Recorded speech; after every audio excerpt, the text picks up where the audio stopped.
വാണി ദേവി സുനീലവേണി സുഭഗേ വിഹാരവും കൈതൊഴും വാണി വൈഭവമോഹിനി ജഗതാം നാഥേ വിരിഞ്ചപ്രിയേ വാണി ദോഷം അശേഷമാശു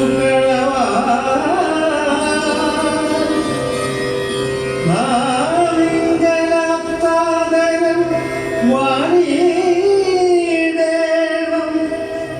അതിന്നു നിന്നടിയിൽ ഞാൻ വീഴും.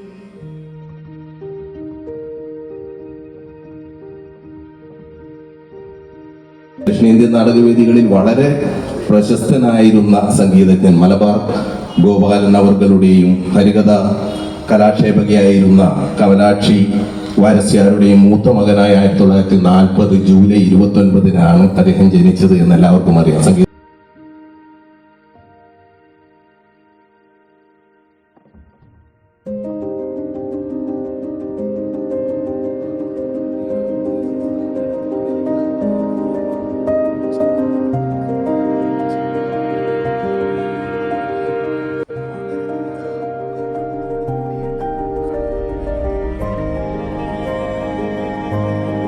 എന്താണ് അദ്ദേഹം ദേശീയ തലത്തിൽ ചലച്ചിത്ര രംഗത്ത് ഒക്കെ മുദ്രണം ചെയ്തത് എന്നുള്ള കാര്യത്തെ കുറിച്ച് നമുക്ക് ആർക്കും സംശയമില്ല. ജി രാധാകൃഷ്ണൻ സാർ സംഗീത രംഗത്ത് ചെയ്ത കാര്യമാണ് ശബ്ദ സന്നിവേശത്തിന്റെ കാര്യങ്ങളിലും സാങ്കേതികത്തിന്റെ കാര്യത്തിലും ഒക്കെ വളരെ മനോഹരമായിട്ട് അദ്ദേഹം നിർവഹിച്ചുകൊണ്ടിരിക്കുന്നത്. അദ്ദേഹത്തിന്റെ മകൻ കാർത്തിക എന്ന് പറയുന്ന പ്രവാസി മലയാളിയായ മകൾ, ഇവരെല്ലാവരും അച്ഛന്റെ ഓർമ്മകളും അമ്മയുടെ ഓർമ്മകളും മുറുകെ പിടിച്ച് നമുക്ക്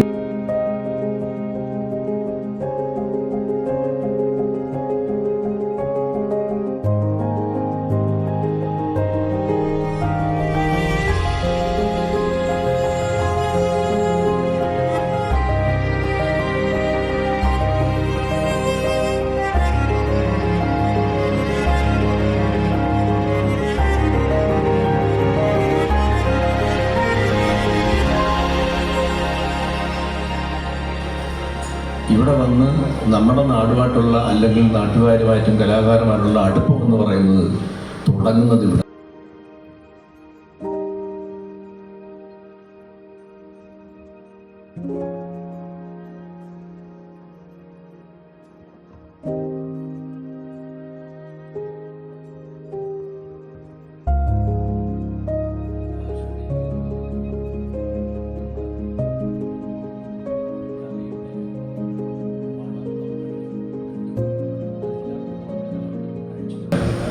ഞാനൊരു സിനിമാക്കാരനാവാനുള്ള കാരണമേ രാധാകൃഷ്ണനാണ്. അപ്പൊ എൻ്റെ വീട്ടുകാരുമായിട്ടും നല്ല ബന്ധമുണ്ട്. അപ്പോൾ ഞാനിവിടെ സ്ഥിരം വരും. ഞാൻ കോളേജിൽ പഠിക്കുന്ന സമയത്ത് ഇവിടെ വരുമ്പോൾ ചേട്ടൻ എന്നെ വിളിച്ചുകൊണ്ട് റെക്കോർഡിങ്ങിന് പോകും. രാധിക ചിരിക്കുന്നുണ്ട്. ഞങ്ങളൊക്കെ ഒരുമിച്ച് പാടിക്കൊണ്ടിരുന്ന ആ സമയത്ത് ശ്രീറാം കുറെ പേരുണ്ട്. അടുത്തൊക്കെ ആൾക്കാർ എല്ലാവരും ഇരിപ്പുണ്ട്. ഒരു എല്ലാവരും ഉണ്ടെന്ന് തോന്നുന്നു.